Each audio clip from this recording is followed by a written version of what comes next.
Welcome to My Life. I'm John Ochins, and I'm here with my friend Greg Klaes.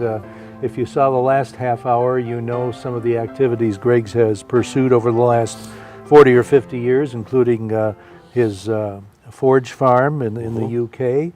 And he's talked about going around to the equivalent of something like our fairs here and displaying his wares there and that sort of thing.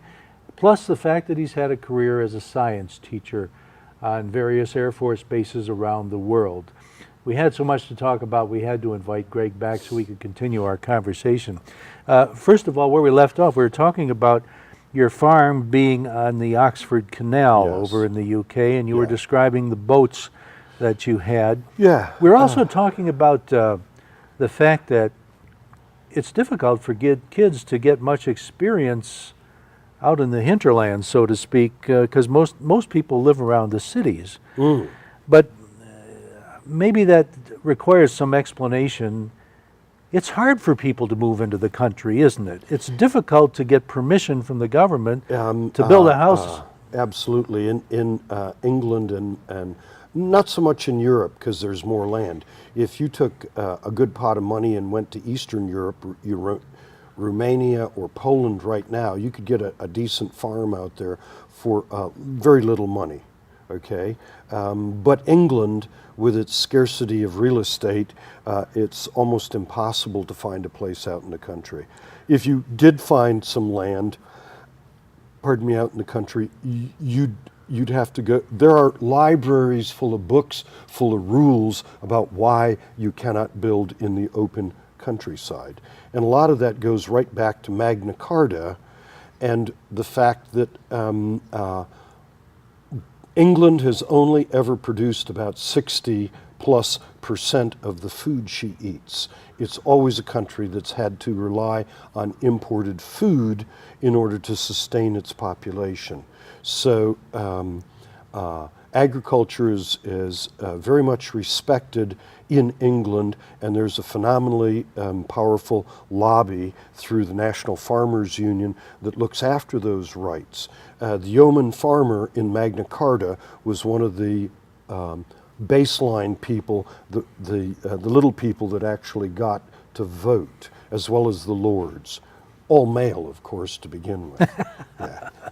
Tell us a little bit about, and I want to talk about the rest of your life before we're through with this, but as long as we're talking about the boats and the canal, relate to us your experience, yours and your wife's experience of purchasing this property and what you had to go through to get permission to renovate and living on the boat while you were doing it and that sort of thing.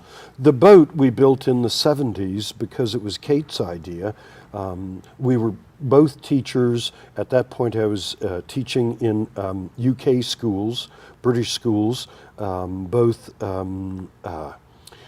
primary and secondary schools. At one point I was the acting deputy headmaster of an English middle school, but it was Kate's idea to be flexible but have a decent home.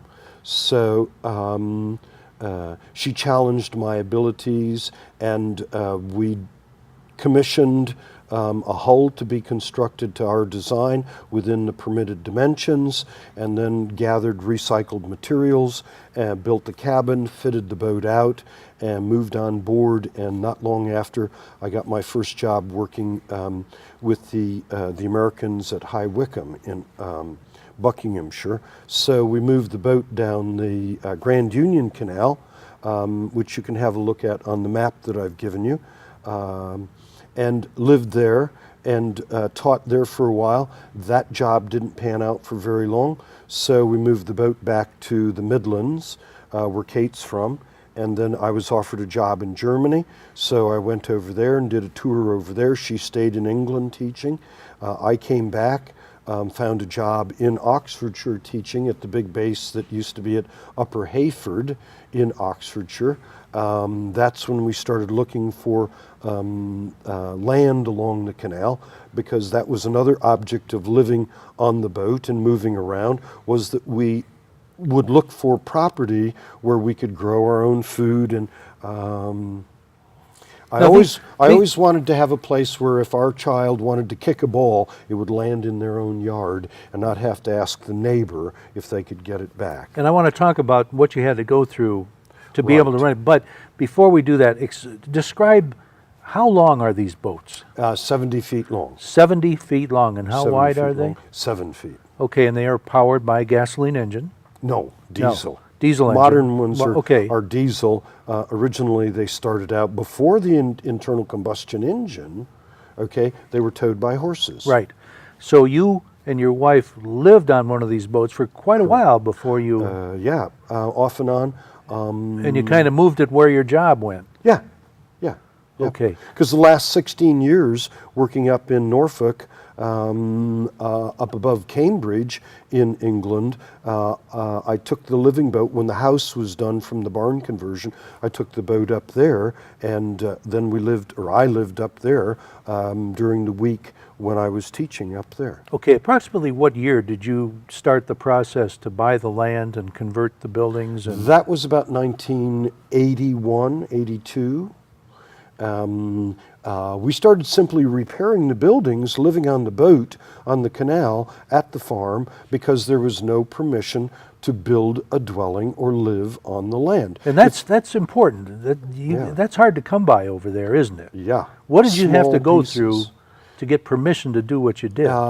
We started restoring the buildings in an agricultural nature, started growing pumpkins and squash, planting trees, tidying everything up. I had to build a road, maybe 300 meters long to get back, because this property is at the back of another field along the canal. And eventually had a set of plans drawn up for the conversion of this threshing barn and submitted those to the local council. There was if you like, a review of all our requests by the local planning department of the local council, and they fortunately passed, and they came out for an inspection. The architect we were using at the time insisted that the 12 people that make the decision actually come out and have a look at what we were doing: free-range eggs, organic vegetables, selling to boaters on the canal as they were going on holidays or other use of the canal. So you had to prove yourself as Oh, farmers yeah. before they would even Absolutely. consider allowing Absolutely. you to convert a And building. when they granted us permission, the dwelling and the right to occupy the converted barn came with an agricultural tie, which means that the only people that can live there are people that are involved in agriculture or have retired from an agricultural lifestyle. Now, how old are the buildings in question? These set of barns are at least 200 plus, built before the Declaration of Independence was signed. The canal was dug by hand because it was even before Nobel had stabilized nitroglycerin to produce dynamite. So largely the itinerant Irish navigators would sleep in camps, rough, maybe tarpaulin benders or simple sleeping accommodations, cook their food outside. They would make the bricks for the lock chambers and the bridges from the clay deposits that they ran across as they were digging the navigation. They would hew the trees down to provide the fire for the living, and also to fire the clay into the handmade bricks and the handmade tiles. Fascinating. Let's pick up on that when we come back. We're going to take a quick break. Take off your hat, throw it in the corner. Take off your hat, throw it in the corner. Take off your hat, throw it in the corner. I don't see why you stay a little longer. I'm talking about Boozy. Ooh, Boozy, that's who. Oh, yeah. Hey,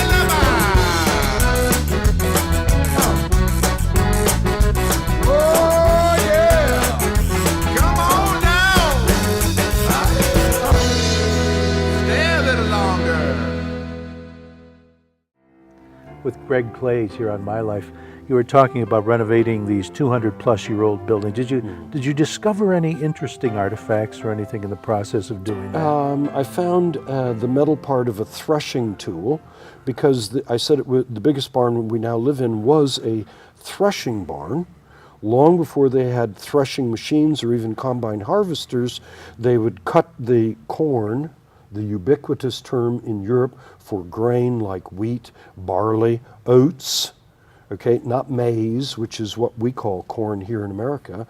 They would tie it into stooks, stood in the field to dry in the warm autumn weather, then come through with pitchforks and a horse-drawn wagon, fill the wagon, bring it into the yards, and put it into ricks that were off the ground on rick stones that were conical or four-sided triangular shapes with a big stone platter on top, so the rats couldn't go up and get into the grain in the rick, and the grain was to the inside and the stalks were to the outside, and they'd keep going up, and then they'd thatch the top, piece of canvas. When they wanted grain or straw, they would open the rick and bring the stooks out, open them up on the barn floor, which was bricked, because they could sweep up afterwards. They would thresh it with a long handle and a hinged metal bit on the bottom, knocking the grains out of the straw,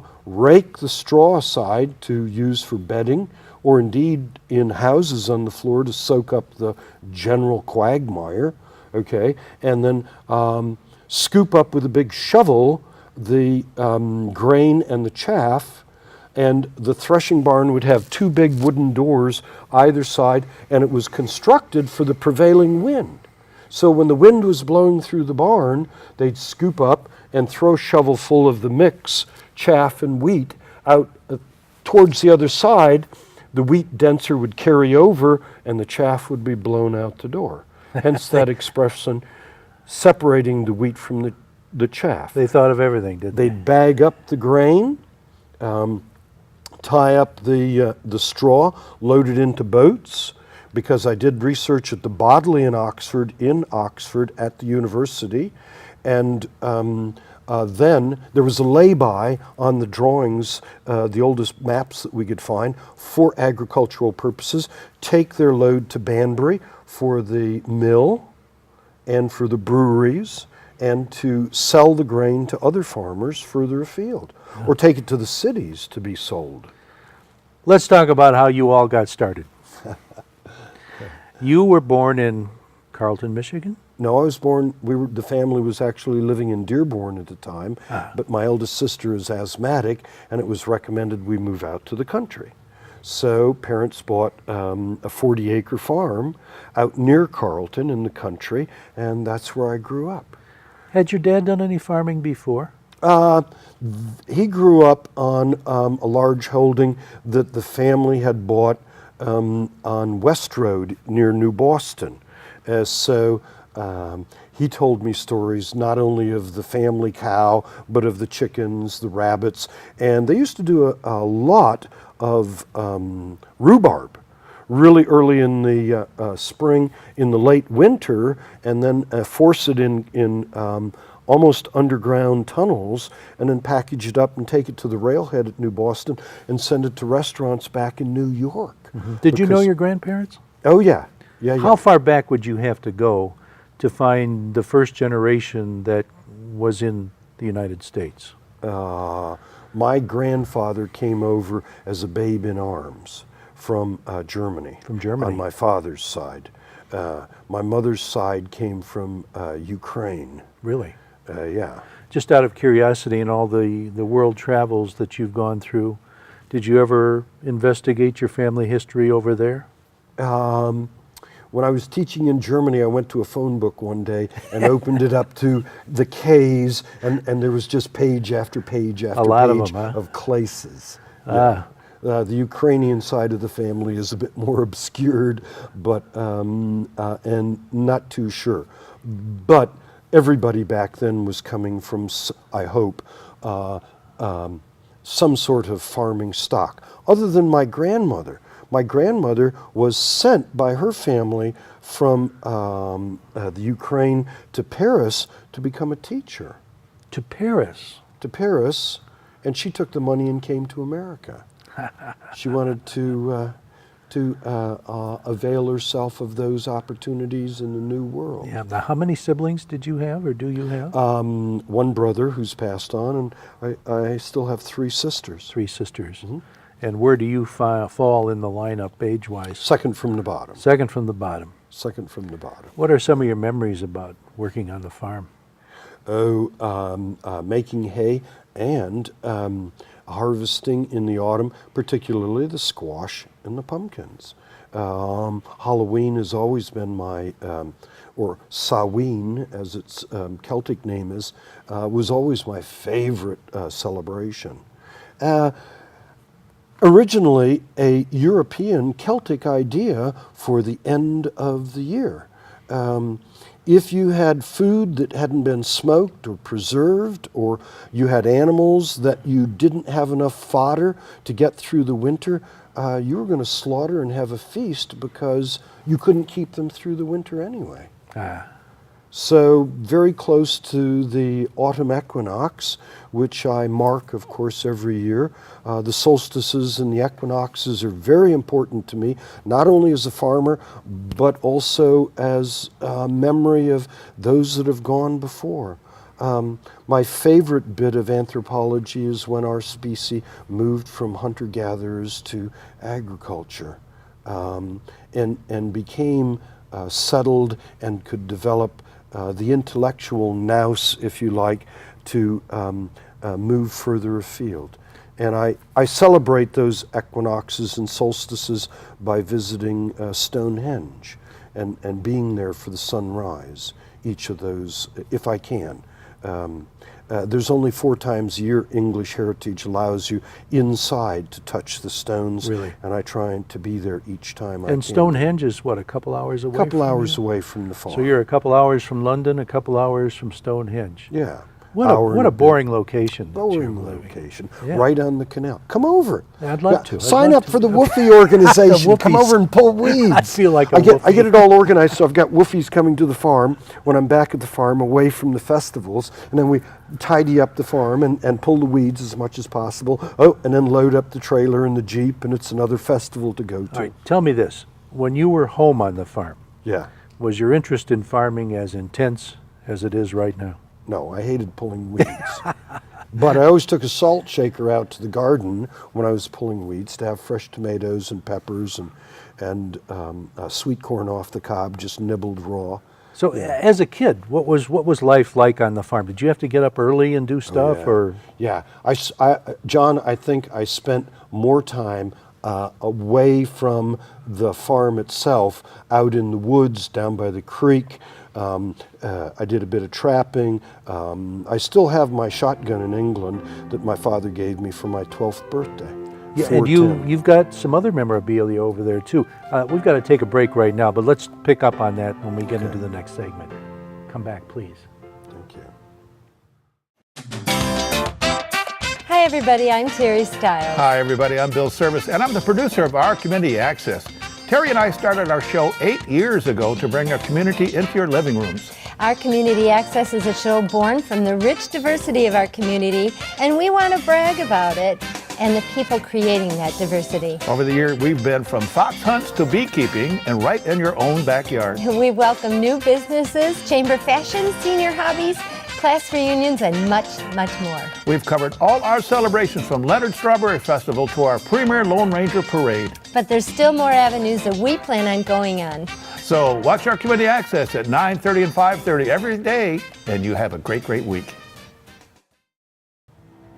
Back with my friend Greg Klaes, talking about your life on the farm as a boy, and you actually have moved some memorabilia from the farm over to your farm in the UK, haven't you? Oh yeah, lots of my dad's tools I shipped over.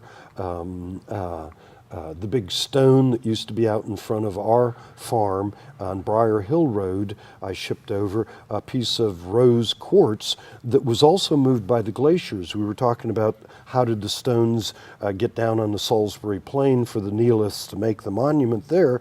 Very similar to the erratics that you find here in Michigan, these big stones out in the middle of a field how did they get? Well, the melting glacier dropped them there.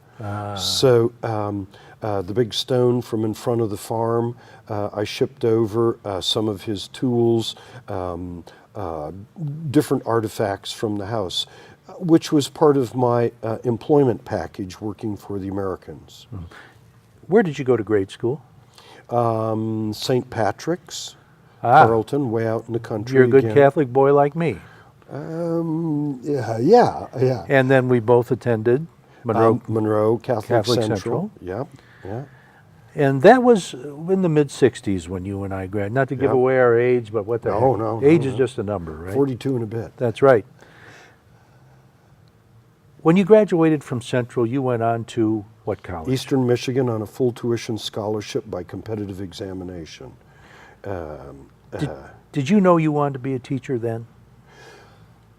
Not really, no. I think it's something that evolved in my head over a period of time because I went dumb as dirt. And I only wanted to go for a couple years and get out and get a good job in the factories and get a hot car just like all the chaps that I went to high school with. And my dad said, no, you got some brains and you won this scholarship. You're going to give it an honest go. And went, liked it. I signed up in industrial arts, had almost a minor in industrial arts, industrial education, so started to nibble at education at that point. Had questions that my professors couldn't answer. They said, you need math. So I went and got a full minor in math, and I still had questions and that couldn't be answered from engineering and electronics professors, and said, you need to take some physics. So that was I eventually got a major in physics, full minor in math, industrial arts, education, and after 6 years I said, I got to get a job. What's a good job that I would be interested in and good at? And it all hinged on one professor in nuclear physics class, and I asked him a question one day and he couldn't answer it, and he said, because nobody knows the answer to that question. You want to know the answer to that question? You come over on this side of the lectern, you start teaching, or you go into high schools and get lots more people to focus on physics and engineering and mathematics and astronomy, and then we'll have a lot of help to answer these questions. Mm-hmm. And I think at that point, I realized that I wanted to make a decision to get as many people involved as possible in education because of this concept that was forming in my head that cooperation and synergistic behavior amongst a lot of people is the only way we're going to solve these problems. Yeah. Did both of your parents graduate from high school? No. They didn't? No. Did my you mom did, but my dad had to take correspondence after. He went to work to support his family during the Depression. Right. And you know, I've interviewed a lot of folks who grew up on farms, and not all farmer parents encourage their kids to go to college. No. I find it interesting that your folks were as interested in education as that. Yep. I have them to thank for the curved pitchfork to keep jabbing me, to keep me going at it. But I loved it. I told you, I started out dumb as dirt. And I wouldn't go full time and then have a whole summer off. I couldn't afford to. I was working my way through university, putting tin cans on the shelf and running the cash register and mopping floors for Kroger's that I'd started when I was still before I could drive. Yeah. My mom saw an ad for a carry-out boy in the grocery store in Carrollton, and I started doing that when I was 14. I worked for Kroger. They put me through. By the time I got to university, because of the union that I was in, I was earning a really, really good salary at that point, which was enough to sustain me if I didn't carry a full load. But then I'd go to summer school, and by the end of the year, I'd have a full amount complement anyway. Yeah. Then I found out about the exchange program that Eastern had. College of Education to a College of Education. I was already doing education courses, and I wanted to know. And my real solid background in my belief structure for education came about when I studied education in England. So that's what took you to Europe first. Yeah. Met Kate at university, came back, did a bit of postgraduate work took my teaching credential and finally, I was taking graduate level classes, John, before I graduated, but they allowed me to pay undergraduate prices because I couldn't afford to graduate and pay the graduate level prices because it was like 50% more or something. Yeah. So I had like 160 hours or something when I finally left university. How did you get hooked up with the Air Force? Back then it was called USDESIA. Now it's called DODS, the Department of Defense Dependent Schools, and it's a parallel overseas school system. In fact, it's the only federally organized school system that I'm aware of. Okay, other than the one that's on the Indian reservations or near the military bases here in the United States, because the local schools aren't really up to scratch, oftentimes through the southern states. I had applied, but you needed 2 years of experience teaching. Nowhere in the paperwork did it say that the experience teaching had to be in the United States. So almost to the day of applying, they got in touch with me. I was teaching in a British high school, science and math, advanced courses, and they called me for interview.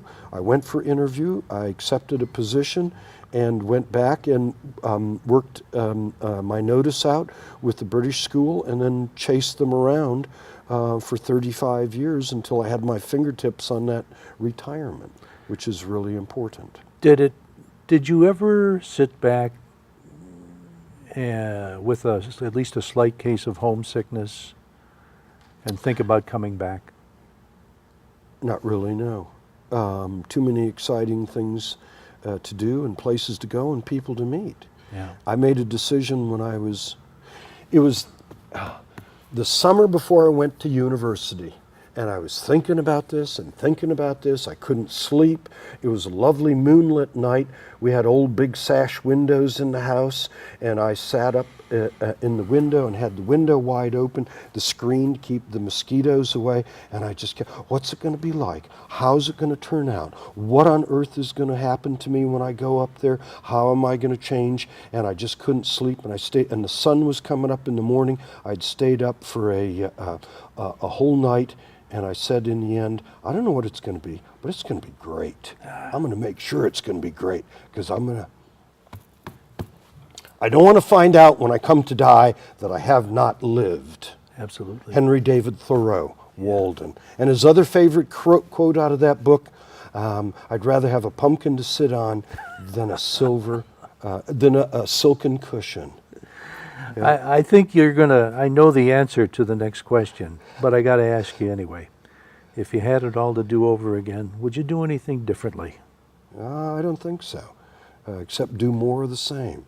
Sleep less. I just have to point out before we leave that Greg and I graduated in the same graduating class from Monroe Catholic Central High School in 1965. And a few years ago, there was a class reunion. And you know how those class reunion goes? They try and sell you these overpriced indexes of the members of your class telling you where they live and so forth, as directories. And sure enough, I bought one. And when I looked through the names, I promised myself I was going to reach out to the fellow or the classmate who lived farthest away and make contact with him. Here he is. Thanks for joining us. Thanks a lot, John. It's been great fun.